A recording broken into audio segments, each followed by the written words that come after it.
Bonsoir. Depuis fin février 2022, la guerre décrétée par le président russe Vladimir Poutine contre l'Ukraine bat son plein pour, dit-il, démilitariser l'Ukraine. Depuis, on constate une course entre l'Occident et la Russie pour convaincre les autres États à s'aligner sur leurs positions respectives, sur fond de guerre de communication, bien sûr. Mais la réalité est là, triste et implacable. Les troupes russes continuent leur avancée avec son lot de destruction et de morts face à une Ukraine abandonnée sur le théâtre des opérations à son propre sort, qui ne peut aujourd'hui compter que sur le combat diplomatique et sur la négociation directe avec le Kremlin. La guerre de la Russie contre l'Ukraine et ses conséquences sur le monde, et bien sûr, et ses conséquences sur l'Afrique, nous en parlons dans ce numéro d'intelligence économique.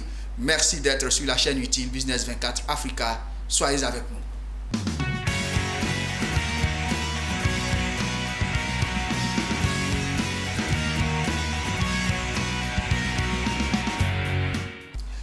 De retour sur le plateau, je suis avec 4 invités. Monsieur Sadia Zizou, bonsoir. Bonsoir Jean-Charles Sibahi. Vous êtes spécialiste en intelligence économique et stratégique. Merci, exactement. Merci d'être avec nous. À côté de monsieur Sadia, monsieur Alain Kouadio, bonsoir. Bonsoir, monsieur Jean-Charles Sibahi. Vous êtes consultant en développement et doctorant en géographie. Effectivement, c'est un plaisir d'être sur votre plateau de télé pour statuer sur une problématique aussi cruciale qui suscite tant d'interrogations et tant de discussions sur les médias internationaux. Merci. Et puis, sur le plateau, docteur Alexis Kofi-Yeboah, bonsoir. Bonsoir. Vous êtes enseignant à l'école de commerce et de gestion ECG ici à Abidjan, également consultant en intelligence économique. Merci d'être des nôtres. Merci beaucoup. Et puis, monsieur Serge Nedro, bonsoir. Bonsoir Jean-Charles. Vous êtes économiste, chef d'entreprise, spécialiste en intelligence économique. Donc, c'est une belle brochette d'invités pour parler d'un sujet d'actualité et vous le verrez qui a un impact réel sur le continent africain. Alors, chers invités, monsieur Kouadio, pouvez-vous nous parler des origines de cette guerre et des acteurs en présence? Merci, monsieur Jean-Charles Sibahi. Et parler des origines de cette guerre reviendrait à s'appesantir largement sur la question de la fin de la guerre froide qui avait consacré la partition du monde en 2 grands blocs tels que le bloc soviétique et le bloc capitaliste. Mais des accords, je veux dire, oraux, avaient été conclus entre les 2 blocs qui stipulaient que face à la réunification de l'Allemagne, et le bloc occidental ne devait pas étendre ses activités dans la zone de l'Europe de l'Est, principalement l'OTAN. Mais il se trouve que depuis belle lurette, il y a des velléités de l'OTAN de s'étendre aux frontières de la Russie, principalement au niveau de l'Ukraine. Aujourd'hui, on sait que l'Ukraine fait 4000 km de frontières avec la Russie.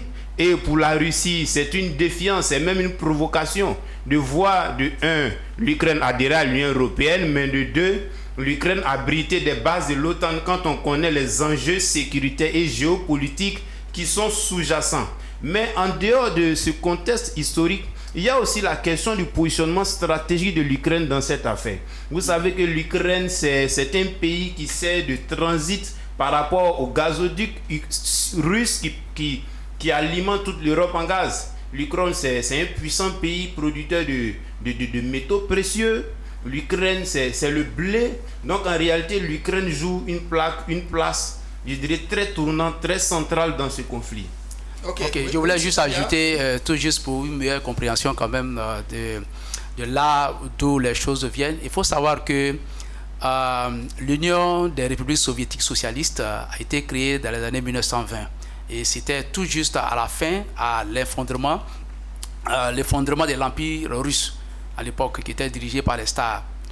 Et donc, après cette grande date-là, donc de 2020 jusqu'à, de 1920 à 1941, et donc il y a eu la mise en place de l'Union des républiques soviétiques socialistes avec 15 républiques, dont l'Ukraine et aussi la Russie.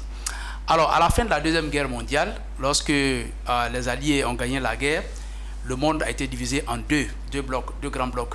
Il y a eu le bloc dirigé par les États-Unis, qui est le bloc de l'OTAN, l'Organisation du traité nord-atlantique, et ensuite le deuxième bloc, qui fait partie du bloc de ce qu'on appelle le pacte de Varsovie.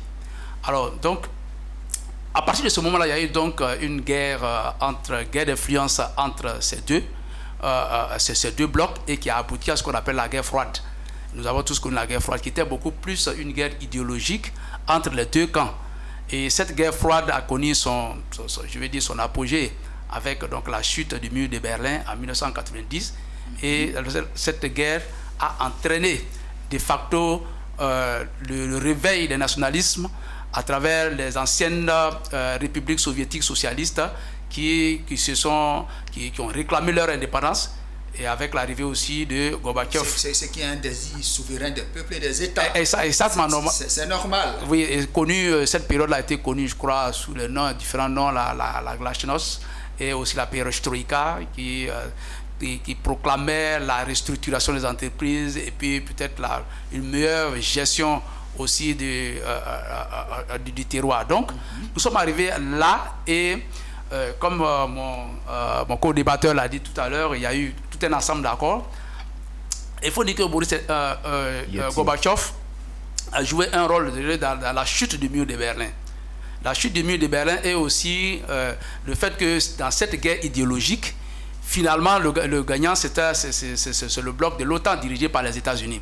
Mais il y a eu cet accord-là que malheureusement, je vais dire, Gorbatchev n'a pas eu.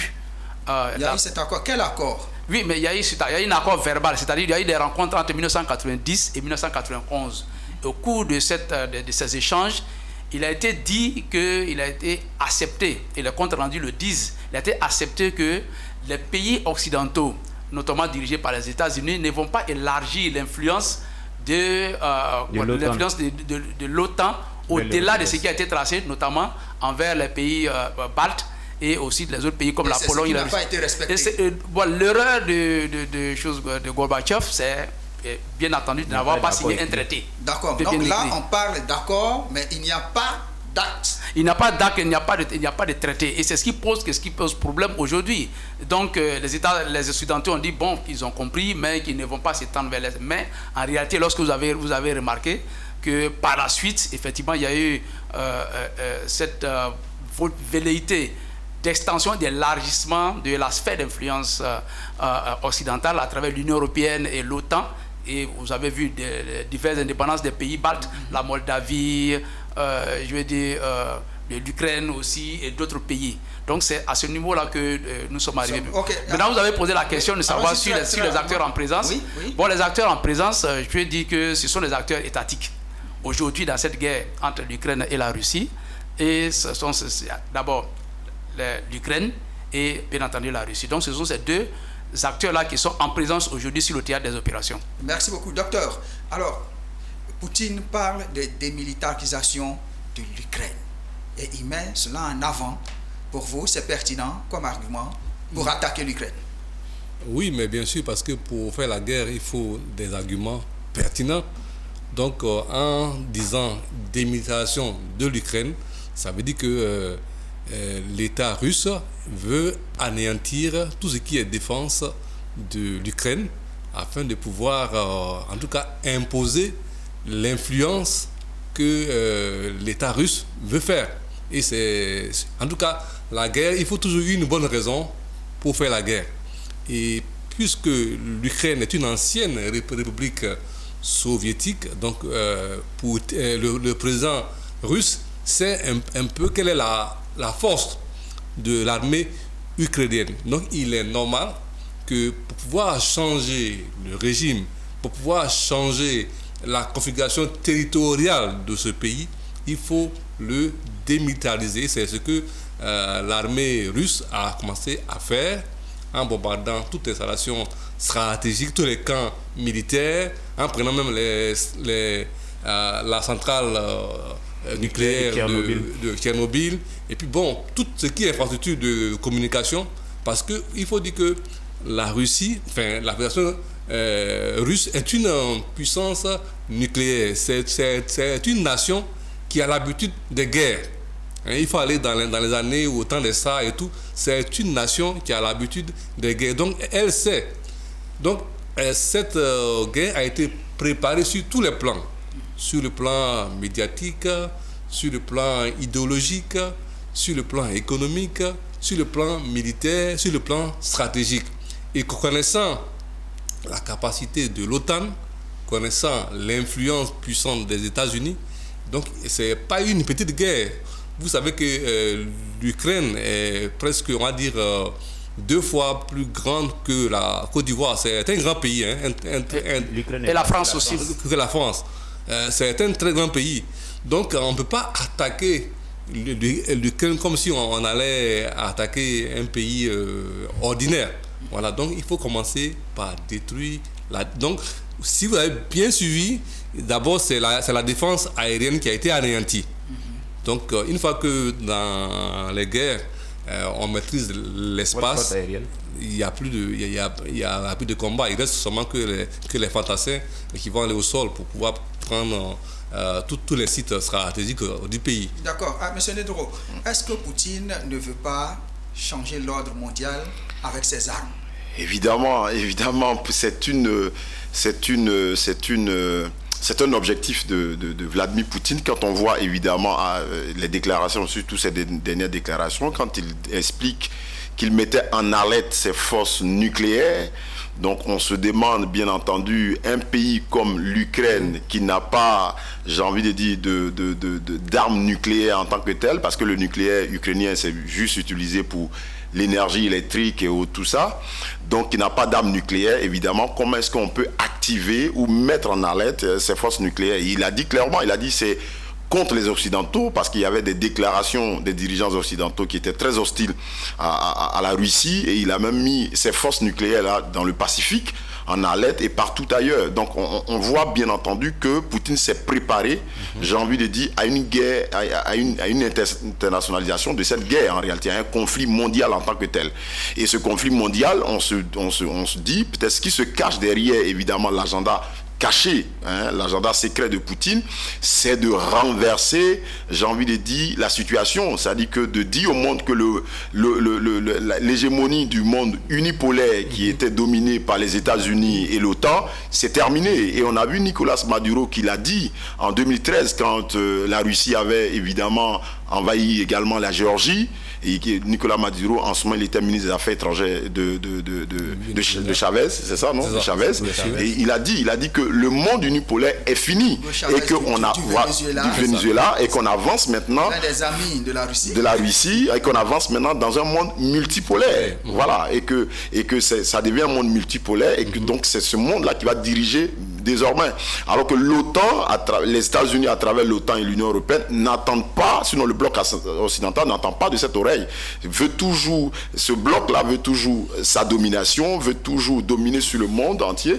Et pour Poutine, qui n'est pas seul, pour la Russie, la Fédération de Russie qui n'est pas seule, il y a aussi la Chine qui est cachée derrière, il y a l'Iran qui est caché derrière, et donc on voit vraiment ce bloc qu'on avait vu plus ou moins, qu'on a appelé le bloc BRICS en tant que tel, qui était un bloc du point de vue économique, mais on voit aujourd'hui que c'est devenu un bloc géopolitique et très stratégique, qui est en train de prendre forme et qui veut renverser les choses pour que, évidemment, on arrive à ce monde multipolaire. Et cela est très important et je pense que ça sera vraiment un atout pour les uns et les autres, surtout pour notre continent. Parce qu'avoir un monde multipolaire, c'est avoir des partenaires, c'est avoir, j'ai envie de dire, plusieurs partenaires avec lesquels on peut parler. Oui, je voulais c'est tout juste un rajout par rapport à ce qu'il a dit. En 1990, lorsqu'il y a eu la chute du mur de Berlin, et on sait très bien le rôle que la Russie a joué dans la Deuxième Guerre mondiale. La Russie et les États-Unis sont les deux grandes puissances qui ont aidé, à participer à la fin du Troisième Reich. Donc je vais dire que c'est un élément très important, mais Poutine a vécu personnellement comme une humiliation le fait que dans cette guerre froide, que la Russie ait été vaincue. Et il était très jeune à ce moment-là, en tant qu'agent de la KGB, plutôt du KGB, qui est le service des renseignements russe, qui n'a véritablement pas apprécié cela. Il a vu cela comme une perte du prestige de la Grande Russie. La preuve, c'est que si vous regardez aujourd'hui, il y a un retour de l'Église orthodoxe, qui était le pilier central de l'Empire russe, qui a dominé l'Europe à un certain moment. Donc pour Poutine, c'est je veux dire qu'un challenge personnel. C'est une restaurer, une revanche et de restaurer le prestige de la Russie. M. Sandia, vous avez la parole. Alors, on voit un peu les acteurs en présence, hein, mais quelles sont leurs motivations véritables? Bon, les motivations sont de plusieurs ordres. Il y a d'abord des motivations idéologiques. Après les motivations idéologiques, il y a des motivations géostratégiques et des motivations géoéconomiques. Les motivations d'ordre idéologique sont telles qu'il y a une compétition qui est là entre la démocratie aujourd'hui et le communisme. Et le communisme n'existe plus. Oui, le communisme, bon, s'il est dit le communisme et le socialisme, on le dit, le communisme qui s'est mué en socialisme aujourd'hui. Maintenant, à côté de cela, après cette guerre-là, il y a une guerre géostratégique. Cette motivation géostratégique s'explique par le fait que depuis un certain moment, quand même, la Russie a remarqué que l'Europe est en train d'élargir sa sphère d'influence vers l'Est. Et cela met en danger de façon le positionnement de la Russie en tant que grande puissance. Alors donc ça c'est un élément très important. L'autre élément aussi, l'autre motivation, c'est la motivation géoéconomique de cette guerre. On ne le dit pas assez. La réalité, quelles sont les puissances en Europe qui vont tirer un avantage véritablement important pour le projet de gaz Nord Stream 2. Oh. Donc, et c'est ce qui est véritablement, je vais dire, l'origine réelle, la raison réelle de cette guerre qui se déroule. Le reste là, ce sont des mises en scène. Très rapidement, Nord Stream 2. Nord Stream, c'est un projet de gazoduc dont la longueur est environ 1230 km, qui relie directement la Russie à l'Allemagne. Et avant ça, il y a eu ce gaz, je vais dire, Nord Stream 1, qui aussi a pratiquement la même longueur. Mais Nord Stream 1 et Nord Stream 2 ont la particularité de contourner l'Ukraine. Donc, ce sont des gazoducs qui passent directement dans la mer Baltique et qui ne passent dans aucun pays. Alors donc, ce gazoduc-là permet de relier, je vais dire, la Russie à l'Allemagne. La Russie à l'Allemagne directement. Ce gazoduc-là permet donc à la Russie de fournir le gaz à l'Allemagne. Et en même temps, ce projet a été financé, je vais dire, à 50% par Gazprom, qui est une entreprise russe, et à 50% aussi par l'Allemagne, qui ont financé ce projet. Et parmi ces 50% de groupes d'entreprises conduites par l'Allemagne, il y a 5 entreprises européennes, notamment les plus connues, l'anglo-néerlandais Shell et aussi le français Engie, aussi qui fait partie. Alors donc, le problème qui fait qu'il y a des oppositions à ce projet, c'est que ce gazoduc-là contourne totalement tous les pays comme l'Ukraine, la Pologne, etc. Et il permet à l'Allemagne d'être un hub gazier qui distribue le gaz à tous les autres pays. Il faut savoir, et ça c'est un élément très important qu'il faut savoir, c'est que le gaz fourni par la Russie, la Russie fournit environ 40% du gaz consommé dans l'Union européenne. Et ce gaz-là sert à produire de l'électricité, il sert aussi pour se chauffer, etc., etc. Et il y a bien d'autres applications. Donc, c'est un élément très important. Alors, donc, d'autres pays, comme la Pologne, se plaignent du fait que qu'ils ne peuvent pas avoir des droits de transit sur ce gazoduc-là. Par exemple, quand vous prenez un exemple, un pays comme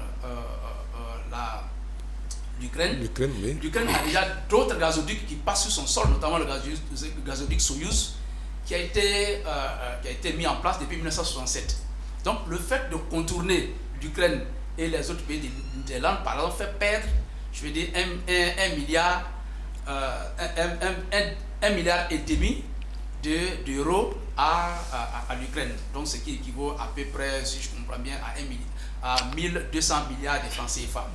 Alors, donc, l'Allemagne aussi, en finançant ce projet, a pour objectif d'utiliser un avantage géopolitique. De sorte qu'en utilisant, en recevant ce gaz, ça lui permet de distribuer ce gaz à travers toute l'Europe et de devenir incontournable. Vous écoutez, l'Allemagne doit donc soutenir la Russie, mais non, l'Allemagne est du côté de l'OTAN. Oui, mais l'Allemagne gagne avec Nord Stream 2. Oui, mais il faut dire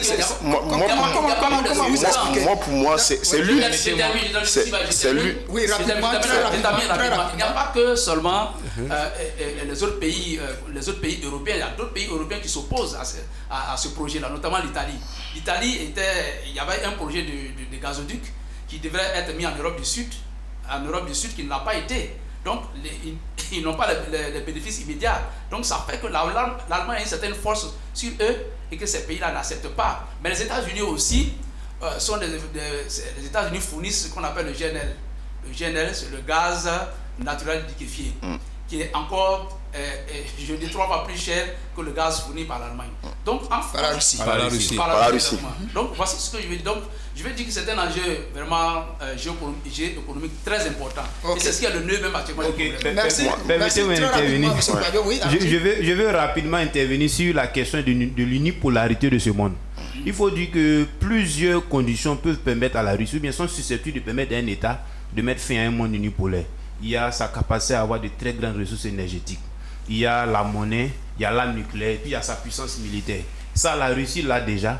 Et c'est sur ça qu'elle s'est appuyée pour lancer ses opérations militaires au niveau de l'Ukraine.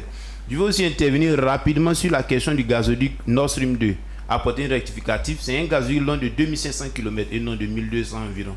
En réalité, il faut dire que l'Allemagne, c'est déjà le hub économique européen. C'est la première puissance économique européenne. L'Allemagne, tout le monde le sait, aucun développement économique, aucune création de richesse ne peut être faite sans un secteur énergétique qui est puissant, qui est résilient. On sait tous que les Européens désirent de fermer les centrales nucléaires. L'Allemagne avait, 13 à 15 centrales qu'elle a fermées, il ne reste plus que 2.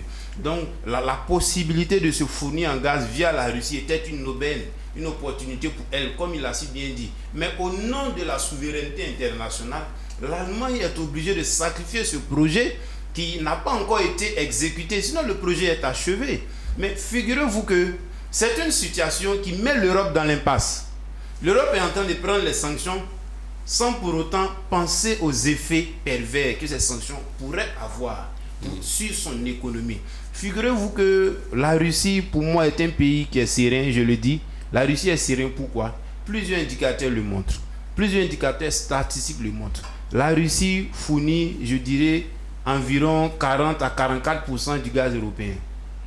Et quand vous faites une répartition, c'est 24% pour la France, c'est, je dirais, 94% pour la Finlande, et pour l'Allemagne, c'est 50%. Avec le projet Nord Stream 2, ça allait atteindre là-bas de 60%. Mais la difficulté, c'est quoi? C'est que les Américains, ayant vu ce partenariat économique gagnant-gagnant, puissant, qui s'impose avec beaucoup plus de prégnance en Europe, voient l'opportunité de vendre, d'écouler les gaz, les GNL sur l'échiquier européen. Voici l'une des difficultés. Et tout le monde le sait aujourd'hui, l'Union européenne, c'est la première puissance économique mondiale. Mais l'Union européenne a un dilemme. L'Union européenne a un dilemme parce que sa sécurité est assurée par les Américains. N'oublions pas que l'OTAN est le principal pourvoyeur financier. Les Américains, du moins, sont les principaux pourvoyeurs financiers de l'OTAN. Le général qui pilote les opérations militaires stratégiques de l'OTAN, c'est un Américain. Il est directement rattaché au Pentagone. Donc, voilà une puissance économique qui a décidé de confier sa sécurité aux États-Unis.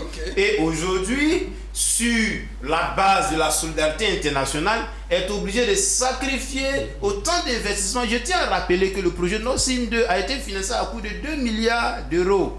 Et le projet devait être inauguré. Le projet, il attend l'inauguration. Mais pendant ce temps, je pense que les Occidentaux sont en train de donner une aubaine à la Chine de prendre officiellement la tête de l'économie mondiale. On va y venir. Non, M. Sadia, je viens, M. Nedro. Oui. M. Nedro, alors la situation de l'Allemagne, je ne la comprends pas bien. L'Allemagne qui va bénéficier du gaz russe, faire de l'Allemagne le hub énergétique de l'Europe, mais néanmoins l'Allemagne est contre la guerre en Ukraine et même l'Allemagne a pris des décisions dures contre la Russie. Ouais, l'Allemagne est dans un dilemme, dans une position très compliquée. C'est pour cela que vous avez remarqué dans le développement, j'ai envie de dire, de cette crise russo-ukrainienne, l'Allemagne, il était difficile pour l'Allemagne, par exemple, d'accepter, j'ai envie de dire, la sanction économique la plus importante qui était de déconnecter les banques russes du système de paiement SWIFT. Parce que l'Allemagne est dans une position très délicate. Parce que, évidemment, quand on retourne dans l'histoire, nous nous rendons compte que à la fin de la Deuxième Guerre, sinon pendant la guerre froide, comme il l'a dit tout à l'heure, il était question de ce que l'Allemagne devait rester un pays neutre, un acteur neutre qui ne devait pas recevoir ni de base américaine, ni développer de l'arme nucléaire, ainsi de suite, parce que c'était la peur bleue de Gorbatchev en son temps, pour dire, si on laisse ces deux blocs, l'Allemagne de l'Ouest et de l'Est, se réunifier, ils risquent de développer l'arme nucléaire et on risque d'avoir des problèmes. Donc il était question de ce que, évidemment, l'Allemagne reste un acteur neutre. Mais par la suite, comme il l'a dit tout à l'heure, avec la victoire, j'ai envie de dire la victoire, la victoire éphémère de l'OTAN, l'OTAN a réussi à mettre en Allemagne des bases à travers, j'ai envie de dire, l'armée américaine aujourd'hui qui a plus de 7 000 ou de 10 000 soldats américains sur le sol allemand. Donc évidemment, l'Allemagne n'a plus développé, j'ai envie de dire, son armement, ainsi de suite, n'a plus fait vraiment d'investissement très important là-dessus. Donc l'Allemagne compte sur les États-Unis. Les États-Unis sont en guerre directe ou en guerre froide depuis longtemps avec la Russie, parce que ce qu'il faut comprendre ici est que, évidemment, au sorti de la guerre froide, on voit les deux blocs qui sont représentés par les États-Unis et la Russie, mais depuis les années 2000, on voit un autre acteur, un troisième acteur qui est la Chine, qui ressurgit. Donc du coup, qu'est-ce qu'il faut faire? Les États-Unis se voient contre deux acteurs, deux géants à la fois, la Russie et la Chine. Donc, c'est pour ça que les États-Unis ont commencé, évidemment, à étendre une grande influence vers l'Europe de l'Est pour pouvoir encercler, en réalité, la Russie, pour pouvoir encercler la Russie et faire soumettre la Russie déjà afin d'attaquer la Chine. Voilà, parce que la Chine devient le géant économique et la Chine est en train de devenir une puissance militaire en réalité.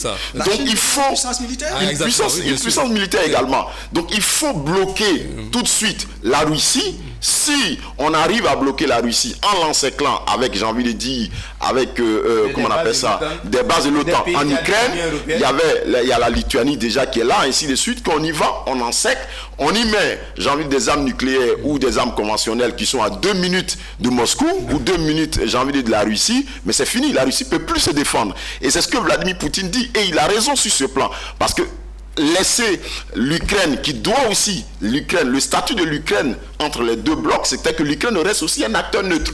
Donc laisser l'Ukraine rentrer dans l'OTAN, j'ai envie de dire, c'est changer l'architecture sécuritaire de l'Europe. Et immédiatement, c'est déclencher une guerre contre la Russie. Et c'est ce que les États-Unis veulent. Voici en fait l'agenda caché des Américains. Et donc derrière cela, c'est pas en fait, en combattant la Russie, c'est pas la Russie qu'on veut combattre, c'est la Chine qu'on vise en réalité. Et la Chine l'a compris. C'est pour ça que la Chine revient en disant, attention, nous on est neutre. C'est parce que évidemment on a des projets très importants en Europe. On a notre le projet là qui doit passer, la route de la soie, qui doit passer par la Russie, par l'Ukraine, venir en Europe, ainsi de suite. Évidemment, donc on ne peut pas parler, mais attention, nous on soutient évidemment les Russes en leur vendant, j'ai envie de près de 400 milliards de dollars de contrats pour le gaz, j'ai envie de dire, russe. Et en même temps, la Chine le fait parce que la Chine se dit, bon, évidemment, on a aussi notre comment on appelle ça, Thaïlande, c'est ça, non, Thaïlande, est-ce que c'est la Thaïlande? Non. Taïwan, voilà, merci, j'ai oublié le nom, Taïwan qui est là, qu'on veut aussi, qu'on veut prendre. Donc, voici une des raisons. On regarde si la Russie réussit. Si la Russie réussit, on peut réussir. Donc, il y a la raison économique qu'il a évoquée, mais il y a la raison géopolitique qui est là et la raison sécuritaire. Et c'est cette raison principale et aujourd'hui qui anime Poutine, qui anime le président Poutine. Et évidemment, les Occidentaux le savent et ils sont plus ou moins d'accord avec cela. C'est pour ça qu'il y a des pays occidentaux qui ne veulent pas sanctionner la Russie, qui ne veulent pas rentrer dans cela. Les pays comme, j'ai envie de dire, la Turquie. La Turquie joue un jeu double. C'est vrai qu'il y a sa relation très stratégique avec la Russie, mais la Turquie connaît cette histoire. Le Mexique est tout proche des États-Unis, refuse également de sanctionner le truc. Parce que la réalité, elle est là. Si vous encerclez un pays, mais vous le soumettez, vous soumettez le pays, évidemment. Donc l'OTAN, avec ses velléités, j'ai envie de dire, d'expansion de sa sphère d'influence, est en train de mettre, j'ai envie de dire, et de soumettre la Russie. Vladimir Poutine ne pourra jamais l'accepter et l'acceptera jamais parce que c'est un monsieur, évidemment, qui aime, j'ai envie de dire, la confrontation, le conflit, et docteur l'a dit tout à l'heure, et la Russie, évidemment, la Russie aime, je veux dire, à l'expérience de la guerre. Et je laisse docteur peut-être terminer. Je voulais juste je laisse docteur terminer. Compléter ce que M. Neutro vient de dire, que en fait, l'histoire ne fait que se répéter. Voilà, nous avons connu l'affaire des missiles de Cuba. Donc c'est pratiquement la même chose en fait. On va rapidement revenir là-dessus. Les missiles de Cuba, la Russie qui s'est installée à Cuba avec les armes qui peuvent atteindre Washington en quelques minutes. Donc la Russie ne peut pas accepter la même chose. De la même manière, les Américains se sont opposés violemment et ils ont amené l'URSS à l'époque a démantelé les missiles. C'est la même chose en fait. Et à l'époque, c'était une grande victoire des Américains, une grande victoire de Kennedy. Exactement. Et donc, c'est la même chose, comme Neutro vient de le dire, les Russes ne peuvent jamais accepter qu'il y ait leur capitale, qui est Moscou, soit à portée de missiles en 2 minutes. Et c'est ça en fait. Et c'est pour vous dire que c'est vrai, il y a l'aspect économique qu'on a évoqué, mais l'aspect géostratégique et sécuritaire est au-dessus de tout, en fait. Oui, mais monsieur, permettez-moi d'intervenir là. Je veux renchérir à ce qu'il a dit, parce que Neutro a dit, parce que ce qu'il a dit, c'est un chiffre que je vais donner. Vous savez que les banques russes ont été déconnectées du système SWIFT. Certaines banques. Mais les banques qui sont liées au projet de gazoduc Nord Stream n'ont pas été touchés. Et je voudrais vous informer aussi que les États-Unis achètent pour environ 1 million de barils de pétrole avec la Russie. Donc ça veut dire que... Ils envisagent l'arrêter. Ils envisagent l'arrêter. Mais je vais vous dire aussi qu'en plus de cela, tout récemment déjà, je vais dire, avec la diplomatie ou bien avec l'influence des États-Unis, l'Allemagne a décidé, peut-être par son corps défendant, d'acheter pour 1 milliard, environ 1 milliard 500 millions de francs de choses, qu'on appelle des gaz de schiste, de GNL, avec les États-Unis. Donc je veux dire que c'est l'aspect géoéconomique qui est très important, qui ne transparaît pas. Parce que tout ce que vous voyez après, tout ce qu'on vous dit après à travers les médias et autres là, c'est une façon peut-être à mon avis un peu de faire du vent pour cacher la motivation réelle qui est une motivation essentiellement économique. Oui, monsieur Kwadjo. Je veux quand même saluer l'intervention de M. Neutro sur la capacité d'un État à gérer sa sécurité quand il veut être une grande puissance. Vous savez, la question de la sécurisation des frontières est une question très déterminante, je dirais, dans la survie d'un État, mais également dans sa souveraineté militaire. On sait déjà que l'Ukraine est un pays qui est stratégiquement situé. Vous savez, l'Ukraine et la Russie, c'est une histoire. Une grande partie du peuple ukrainien parle russe, parce que Ukraine en russe veut dire par rapport à Moscou. Ça veut dire qu'il y a du point de vue de l'histoire, il y a des liens séculiers qui existent entre ces deux pays. Donc Poutine n'acceptera jamais qu'une base de l'OTAN vienne s'installer aux frontières de la Russie, quand on sait que la Russie est juste à côté de l'Ukraine. Mais je veux encore rappeler, pour apporter un additif concernant ce que le docteur Yeboah avait dit sur l'occupation en 1961 au niveau de Cuba, lorsque le président Gerald Kennedy était encore aux affaires. En réalité, les Russes ont retiré leurs troupes de l'île de Cuba sur la base d'un compromis, parce qu'à l'époque déjà, il y avait des bases américaines qui étaient dans la zone de Turquie, qui scrutaient aussi des positions pour pouvoir annexer une certaine partie de l'Europe. Donc c'est sur la base d'un compromis que les deux pays se sont retirés. La Russie s'est retirée, l'URSS s'est retirée de Cuba, et les Occidentaux se sont retirés dans la zone syrienne. Je veux aussi dire que le conflit qui a lieu, au-delà d'être une guerre économique, comme il a dit, mais il y a aussi une capacité d'affirmer une souveraineté. Parce qu'on ne peut pas parler de fin du monde unipolaire si on ne parle pas de souveraineté des États. Parce que la souveraineté des États est un élément très capital, un élément indispensable dans la diplomatie internationale. Aujourd'hui, quand on regarde l'atmosphère qui prévaut sur le plan international, on se rend compte qu'il y a deux grands groupes. Les États-Unis, moi je ne vois pas l'Union européenne, mais je vois plutôt les États-Unis à la tête de file, et puis la Russie. En réalité, les États-Unis sont situés à 8000 km, je dirais, de la zone confligène, de la zone belligérante. Mais en réalité, ils ne vivent pas le conflit. C'est l'Europe qui en pâtit. Mais en réalité, ils sont à la base d'un tel conflit parce qu'ils ont un projet géoéconomique, un projet économique qui vise, comme il a si bien dit, à vendre leur gaz, mais également à attaquer l'Ukraine. Je veux encore, je dis bien l'Ukraine, qu'on appelle la Chine. Je veux encore ajouter un élément très important. Très rapidement. En réalité, les Américains ne se sont pas rendus compte qu'ils ont perdu la tête de l'économie mondiale.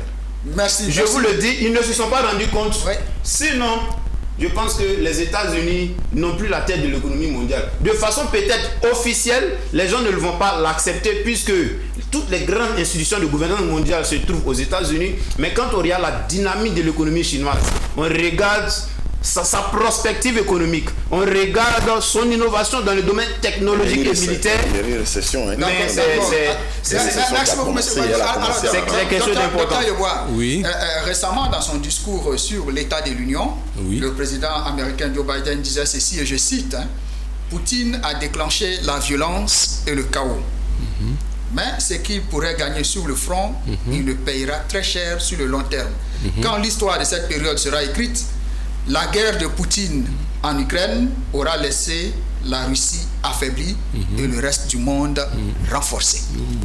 La Russie, pour le président Joe Biden, va sortir très affaiblie de cette guerre. Quel commentaire vous en faites? Mais je pense que c'est de bonne guerre, puisque la guerre est sur tous les plans. C'est sur le plan de l'information, sur le plan de la communication.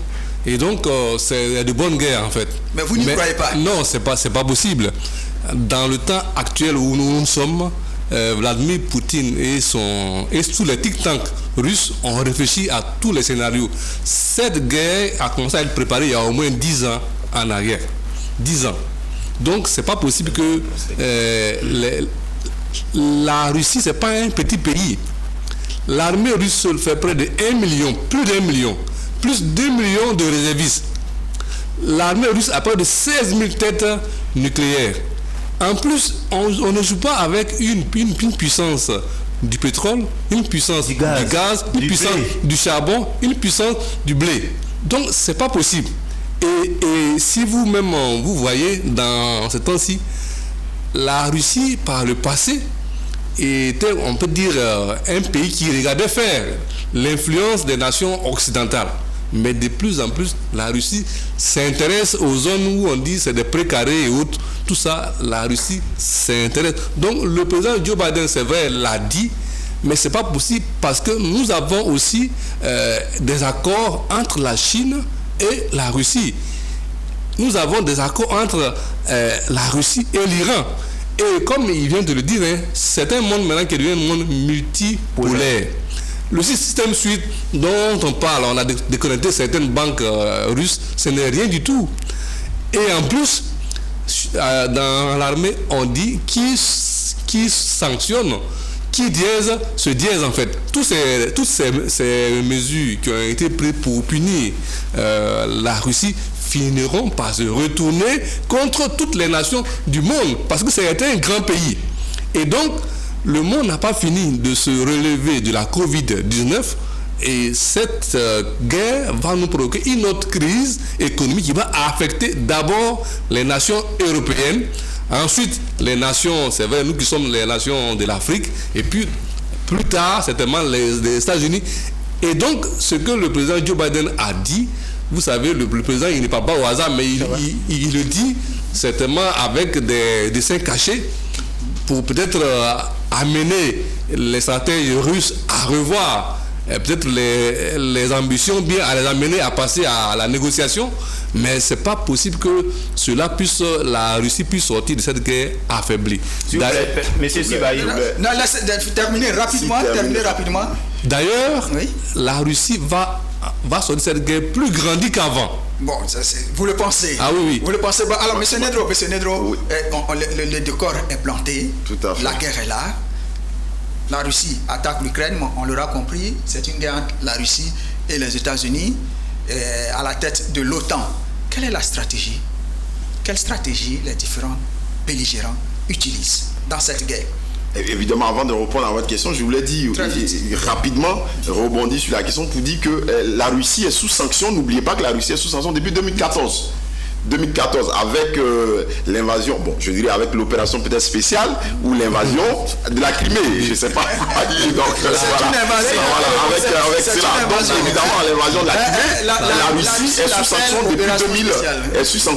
sous sanction depuis 2013. Donc, la Russie a eu cette capacité de résilience assez importante quand même qu'il faut relever, et ça, c'est très important de le dire.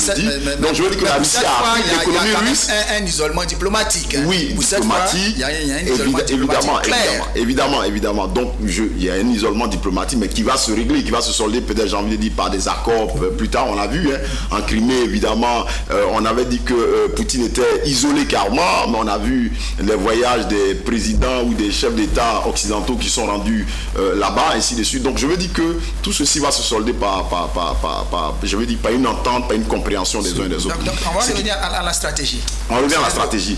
En réalité, aujourd'hui, ce qui se joue, les Américains, sinon l'OTAN, sinon les États-Unis à travers l'OTAN avaient donné une possibilité au président Poutine, avec l'analyse que je vois, c'était de dire pour eux, le président Poutine pouvait peut-être sortir de là avec une certaine concession, en proclamant évidemment les deux républiques, Donetsk et Lugansk, et puis à partir de là, s'arrêter à ces deux républiques.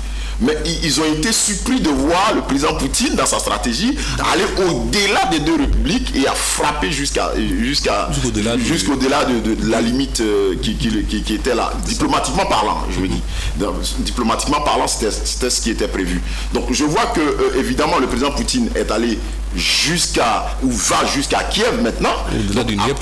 À partir de là, il va aller jusqu'au bout, parce qu'il ne peut plus s'arrêter là. Il est obligé d'aller jusqu'au bout, d'autant plus qu'il demande jusqu'au bout, jusqu'à Kiev, et jusqu'à démettre évidemment le président Zelensky qui est là actuellement. Et on le sent, et je crois que quelques heures avant de venir sur votre plateau, quelques nouvelles disent que évidemment il se serrait. Je dis bien au conditionnel, parce que c'est pas encore sûr que le président Zelensky est en train de partir vers la frontière de la Pologne, vers la frontière de la Pologne. Donc on sent que il y a cette volonté manifeste du président Poutine, et il a même répété cela hier avec Emmanuel Macron, où il a dit au président Macron, la situation va s'aggraver, parce que évidemment les gens ne veulent pas la reddition et tout ça. Donc il va aller au bout. Donc sa stratégie, c'est de j'ai envie de dire, je ne veux pas utiliser des gros mots, sinon c'est de renverser évidemment le régime du président Zelensky, évidemment, et puis essayer d'organiser une sorte d'élection, et puis mettre, j'ai envie de dire, un régime qui soit favorable à la Russie. Donc ça, c'est la stratégie à coup sûr. Une invasion, comme on le dit, une invasion. Donc maintenant, au niveau de l'OTAN, il y a une réalité qui est là. On voit qu'il y a une capacité, j'ai envie de dire, du point de vue de l'armement, une capacité russe supérieure à celle de l'OTAN, avec les derniers développements, avec les dernières armes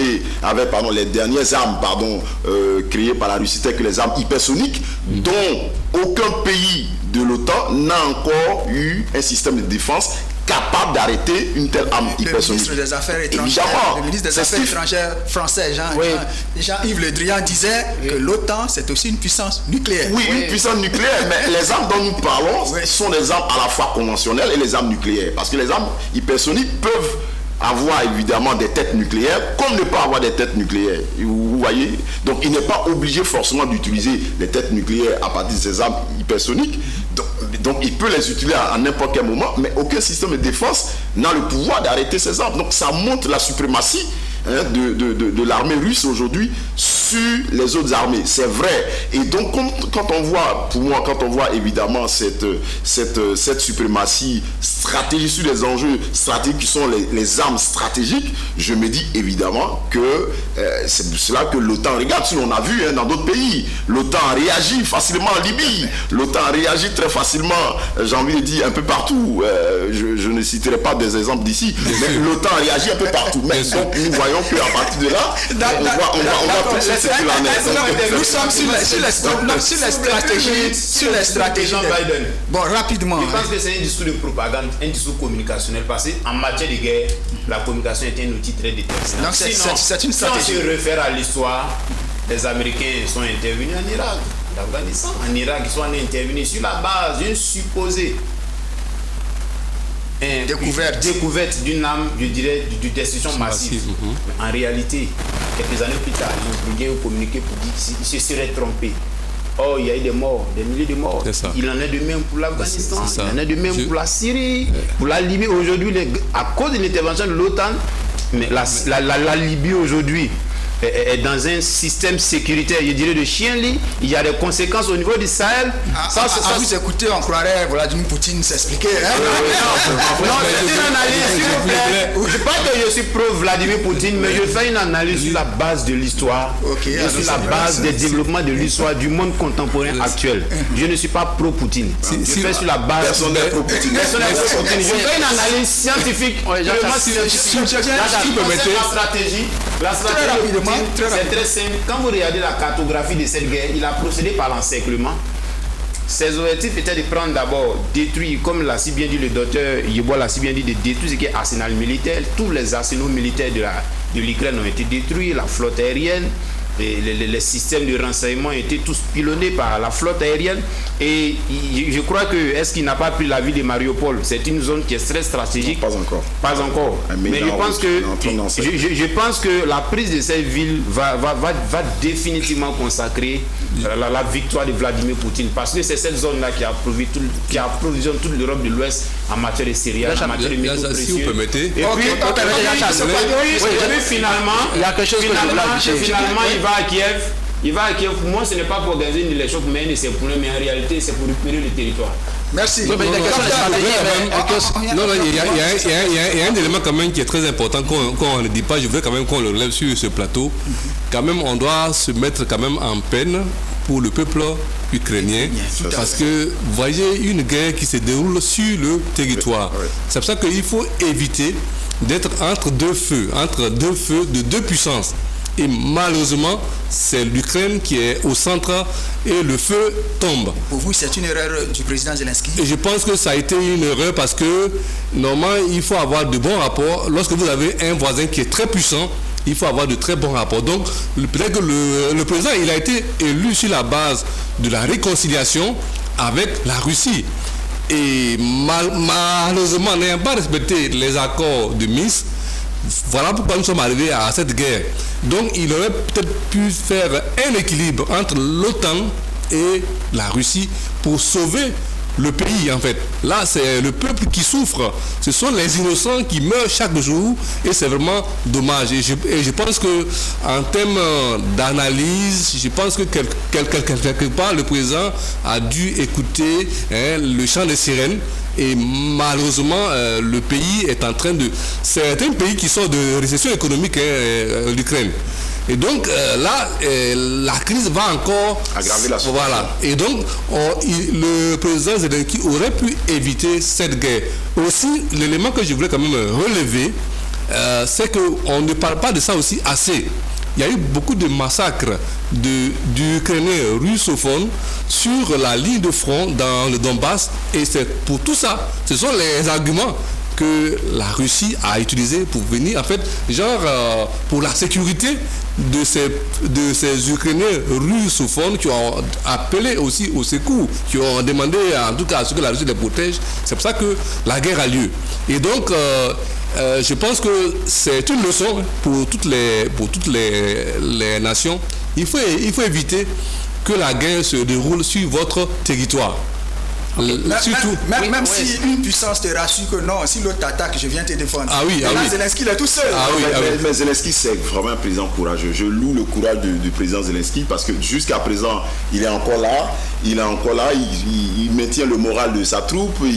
Il encourage le peuple à se défendre. Il tient vraiment, ça aurait été sous nos cieux, vraiment, on aurait déjà pris la poudre d'escampette. Je parle là de moi-même. Oui, Oui, non, ce que je voulais dire... La stratégie... Oui, avant, on voulait sur la stratégie des acteurs. Je voulais rapidement dire revenir sur ce que le docteur Iboire a dit tout à l'heure. Il faut dire que les économies des pays sont impliquées les unes dans les autres. Tout à l'heure, il faut savoir qu'il y a environ 500 entreprises françaises installées en Russie. Et parmi ces 500 entreprises, il y a 30 entreprises qui sont cotées au CAC 40, c'est-à-dire à la bourse de Paris. Donc les entreprises françaises sont environ 160 000 employés en Russie. Et c'est véritablement important. Il faut aussi revenir sur le dernier discours du président Macron qui a été très clair. Il a demandé aux Français d'avoir de la résilience et que les moments qui vont venir seront très difficiles pour les Français. Et on sait très bien que l'Ukraine, par exemple, l'Ukraine et la Russie, à eux seuls, c'est 30% de la production mondiale de blé. Et aussi 40% aussi de la production de blé en Europe. Et donc, je reviens maintenant à votre question sur la stratégie. La stratégie des uns et des autres, d'abord, à commencer par les États-Unis. Les États-Unis ne sont pas aussi impliqués dans cette guerre-là comme cela se devrait. Mais les États-Unis utilisent les puissances européennes qui sont sous son couvert pour mener cette guerre. Ce qui intéresse beaucoup plus les Américains aujourd'hui, c'est l'Indo-Pacifique, c'est-à-dire le développement de la Chine avec les autres puissances comme Taïwan et Thaïlande, etc. Donc ça, c'est du côté américain. Maintenant, en ce qui concerne, par exemple, les stratégies utilisées par les forces en présence, il y a il y a le matraquage médiatique, il y a la guerre informationnelle.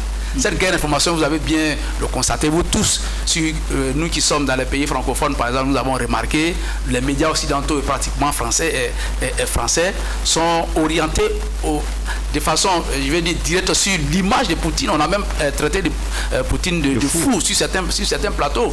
Donc c'est une guerre informationnelle. Et cette guerre informationnelle se marque par quoi? Par le lynchage médiatique, par la déformation et aussi par des fake news. Donc ça aussi, c'est cela. Il y a la stratégie des sanctions. Ces sanctions-là sont des sanctions économiques. Bon, là, c'est les plus courantes. Mais il y a des sanctions culturelles et des sanctions sportives. Faites rare. Vous vous rendez compte aujourd'hui que, des organisations comme le Comité international olympique et la FIFA, etc., qui sont très sourcilières, par exemple, sur certaines choses. Parfois, lorsque des fédérations africaines ou bien du tiers-monde s'ingèrent un peu dans les fédérations sportives, ces pays-là sont suspendus. Mais aujourd'hui, on ne comprend pas comment est-ce que, des organisations comme l'UEFA, le Comité international olympique excluent la Russie et les athlètes russes. Donc il y a les sanctions, en plus il y a les sanctions culturelles. Vous avez tous remarqué ici que beaucoup de concerts ont été annulés, etc. Donc je vais dire que ce sont des leçons je ne sais pas comment ça va se passer après. Parce qu'aujourd'hui, pour prendre l'exemple des sanctions qui ont été prises sur le plan économique, aujourd'hui, est-ce que le Comité international olympique ou bien d'autres fédérations seront bien fondées aujourd'hui à donner des leçons, par exemple à des fédérations africaines, du fait que soit par exemple des pouvoirs publics se soient ingérés dans la gestion de ces organisations. Donc il y a cette stratégie qui est mise en place, et cette stratégie des sanctions, on l'a dit, à certains endroits elle donne des résultats, mais elle ne donne pas des résultats aussi escomptés. Mais je voudrais terminer sur mon point maintenant pour dire que tout à l'heure mon co-débatteur a parlé de 2 milliards de francs. Non, 2 milliards plutôt d'euros. En ce qui concerne le coût du gazoduc, le Nord Stream 2, c'est bien 10 milliards de dollars. Ça fait 6 000 milliards de francs CFA. Ok, merci. Très rapidement, on va venir aux conséquences. Cette guerre de la Russie contre l'Ukraine, quelles conséquences pour l'Afrique? Effectivement, cette crise aura des répercussions sur le plan économique, mais moi je vois deux types de répercussions. Des répercussions positives pour des pays qui exportent le pétrole et le gaz, tels que le Nigeria, l'Angola, certains pays du Maghreb. Ces pays-là vont profiter de l'envolée des différents chocs pétroliers qui ont cours actuellement sur l'échiquier du commerce international. Mais malheureusement pour les pays qui ne produisent pas du pétrole et qui sont obligés, je dirais, d'importer le pétrole et le gaz pour faire tourner l'activité économique, l'industrie, les services et autres, ça sera une véritable difficulté, je dirais une catastrophe. Parce que déjà, le prix du pétrole va flamber, le prix du gaz va flamber, automatiquement il y aura des répercussions sur le plan local. au niveau même, je dirais, des produits qui sortiront des différentes industries, il y aura forcément une inflation, alors que les revenus des citoyens lambda n'ont pas augmenté, il y aura la cherté de la vie. Je prends par exemple un secteur tel que le BTP. On sait tous que l'Afrique de l'Ouest est en pleine reconstruction. Quand vous prenez certains chantiers avec des demandes, je dirais, excessives, en matière de ciment, en Côte d'Ivoire par exemple, il y a un déficit de logement de près de 300 000, un déficit de 300 000 logements annuellement. Alors qu'on sait que les produits qui rentrent en ligne de compte dans la fabrication du ciment ne viennent pas d'ici. Il y a le clinker, le calcaire et puis l'argile. Ce sont des pays qui sont, je dirais, importés. Mais quand vous regardez aujourd'hui les différentes sanctions qui sont prises avec l'interdiction d'accès de certaines autoroutes maritimes, il y aura certainement des contournements que certains armateurs feront au niveau du commerce international, au niveau du commerce maritime. Donc ces différents contournements-là vont forcément avoir des coûts sur le coût du transport maritime, mais également sur le coût de la manutention portuaire. Quand on sait que dans le golfe de Guinée, il y a 47 pays, alors que dans ces 47 pays, il n'y a que Bolloré qui gère un secteur que moi j'appelle que je qualifie de monopolistique. Il est seul, donc certainement selon les exigences internationales en matière de transport maritime, il fixera le coût. Mais ce sont les États, malheureusement, qui, la plupart dans ces États-là, n'ont pas de stratégie de résilience véritable. Et il sera difficile pour ces États-là de pouvoir faire face à cette crise. On prend par exemple le cas du blé. Oui. Tout à fait. On sait tous que le pain est un aliment qui est prisé. Certaines stratégies démontrent que le pain est l'aliment le plus consommé au monde. Et déjà au Gabon, il y a des grincements dedans. On sait que la Russie, c'est 20% du blé mondial. Et tout le blé qui est utilisé, par exemple, en Côte d'Ivoire pour la fabrication du pain vient de la Russie. Avec les différentes sanctions. Indirectement. Voilà, indirectement. Voilà. Avec les différentes sanctions qui ont été imposées, donc c'est clair que dans un premier temps, il pourrait y avoir des ruptures de choc. S'il y a des ruptures de stock du moins, s'il y a des ruptures, automatiquement, des gens pourront aller au chômage, parce que pour payer les employés, il faut vendre, et il y aura une pénurie, le prix pourrait flamber. Donc, c'est des répercussions socio-économiques qui pourraient être très dévastatrices pour nos économies, mais par ricochet pour le coût social. Merci beaucoup. Alors, docteur, les répercussions sur les pays africains sont réelles. Oui, je pense qu'il a fait vraiment un large balayage de tout ce qui peut arriver. Et moi, je vois déjà très vite que le prix du pain va s'augmenter. Et les pays de l'Afrique du Nord, tels que l'Égypte, l'Algérie, la Tunisie, vous savez que l'Égypte est le premier consommateur au monde de blé.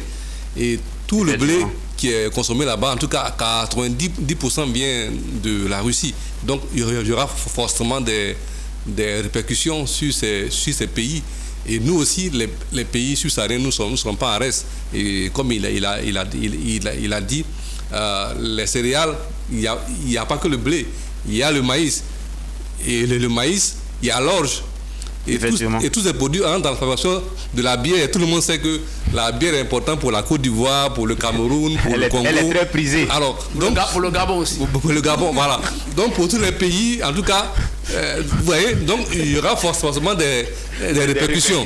Voilà. Donc moi je pense que de façon globale, pour ne pas reprendre ce qu'il vient de dire, nous sommes en train de partir encore vers une autre crise économique. Et c'est ça qu'il faut... À peine on sort de la maladie à Covid-19, voilà. On va vers une autre crise. Voilà. À moins qu'il y ait vraiment que cette guerre s'arrête et qu'elle n'aille pas très loin. Sinon, nous allons vers on parle de conséquences, mais elles ne sont pas forcément négatives pour tout le monde. Vous voyez par exemple l'objectif des puissances européennes aujourd'hui. Vous avez vu que les économies sont imbriquées les unes dans les autres. C'est de trouver d'autres sources d'approvisionnement à part le gaz, de se sortir de la dépendance du gaz russe. Donc, tout récemment, le PDG de Eni, qui est la grande compagnie italienne d'hydrocarbures, s'est rendu en Algérie. L'Algérie est pratiquement le troisième fournisseur en gaz naturel au niveau de l'Europe, avec son projet Transmed. Donc c'est dans la perspective en tout cas de trouver d'autres débouchés pour approvisionner l'Europe. Donc c'est une opportunité pour certains pays. Par exemple, on sait par exemple que des pays comme la Côte d'Ivoire, peut-être à une échelle un peu moindre, Mozambique, etc., il y a beaucoup de grandes promesses au niveau de la production du gaz naturel. Donc il y a cette possibilité-là aussi pour l'Afrique. Maintenant, je veux dire, vous avez parlé tout à l'heure des conséquences, non? Les conséquences sur l'Afrique? Oui, bien sûr. Bon, donc, les conséquences sur l'Afrique aussi, c'est... vous savez que de plus en plus, il y a des pays comme par exemple la Russie, qui a commencé maintenant à s'installer dans des pays qui étaient, je vais dire, dans le précaré français aujourd'hui. Centrafrique, voilà, et il y a beaucoup d'attentes, par exemple, de cette guerre-là, de voir comment est-ce qu'elle va aboutir. Donc, je veux dire que de l'aboutissement, je veux dire, de cette guerre en Ukraine, va aussi grandir. Les pays africains sont en attente, des pays comme la Centrafrique, le Mali, les pays africains, regarde qui va gagner. Qui va gagner? Si la Russie gagne, on dit, bon, tiens, oui, mais bien, on a un nouvel ami. Hein. Puisque l'Europe s'est rendue compte aujourd'hui que finalement, qu'elle doit s'y prendre autrement dans ses relations avec les pays africains, en sortant du paternalisme aujourd'hui. Et la Russie a commencé à revenir en Afrique. Elle a eu des résultats très positifs déjà en Centrafrique et au Mali, etc. Et elle a train de tendre sa toile. Oui, moi je pense que cette crise qui a lieu actuellement est un boulevard pour la Chine. Vous ouvrez en même temps les scénarios de l'économie mondiale parce que déjà il y a des rapports économiques très séculiers entre la Russie et la Chine. Figurez-vous qu'il y a déjà un chemin de fer qui relie Pékin à Moscou. Ce chemin de fer là se fait, je dirais, en 15 jours, alors que par voie maritime c'est pratiquement un mois. Donc du coup, les conteneurs qu'on met dans les bateaux peuvent passer sur les wagons. On nous annonce un projet de gazoduc qui passera par la Mongolie et qui reliera Pékin. Donc automatiquement, les Russes sont en train de se mettre dans une logique de prospective parce que le terrain européen pourrait ne plus être favorable dans les années à venir. Donc ils sont en train de scruter d'autres horizons. N'oubliez pas que les effets des sanctions ont fait que aujourd'hui 48% de l'économie mondiale est détenue par les États asiatiques. Parce que les effets des sanctions les ont amenés à se replier vers eux-mêmes, à faire des partenariats économiques vers eux-mêmes, à développer des échanges entre asiatiques, entre BRICS. Aujourd'hui, ça a donné le résultat. Nous ne sommes pas étonnés. UAE est passé à 5G. Merci beaucoup. Les scénarios possibles, M. Nedro, notre émission tire à sa fin. Que peut-il se passer dans les semaines et mois à venir? Évidemment, dans les semaines et les mois à venir, nous allons voir la Fédération de Russie avec son armée avancer résolument vers son objectif final, qui est évidemment, c'est évident. Une Russie affaiblie ou bien toujours plus forte? Une Russie qui va s'en sortir parce qu'elle a été sous sanctions depuis 2014, elle est habituée aux sanctions et son économie vit sous sanctions, son économie est devenue une économie résiliente et avec une agriculture que Vladimir Poutine a relevé, ainsi de suite, tout ça. Donc la Russie n'est plus tellement trop dépendante de tout ce qui était technologie de l'extérieur, ainsi de suite, et les Occidentaux le savent. Mais ce que je voulais dire ici, en réalité, très rapidement, pour qu'on puisse terminer, est que, évidemment, il y a un impact géopolitique, comme ils ont dit, il y a un impact géopolitique qui va avoir lieu, et ce que je voudrais saluer, c'est la position des Africains. Pour la première fois dans une crise internationale, en tout cas de ce que nous voyons, l'Union africaine a pris quand même position. On a vu le président sénégalais, qui est le président actuel en exercice de l'Union africaine, qui a pris une position assez claire et qui a même une position, j'ai envie de dire, pas forcément vers les Russes ni vers les Occidentaux, mais qui a prôné quelque chose en disant il fallait que les deux parties puissent se concerter et puissent échanger. Maintenant, cela va créer pour l'Afrique une opportunité majeure. Laquelle? C'est que après cette crise va s'ouvrir un monde multipolaire de façon claire et précise dans les esprits des dirigeants africains. Donc la possibilité pour les d'avoir des partenaires et de faire le choix. On aura des partenaires et c'est de faire le choix. Il y aura la Chine, la Russie, et il y aura les États-Unis. Donc vous êtes en train de dire que la Russie est une alternative pour l'Afrique alors? Non, je dis que la Russie et la Chine sont des alternatives.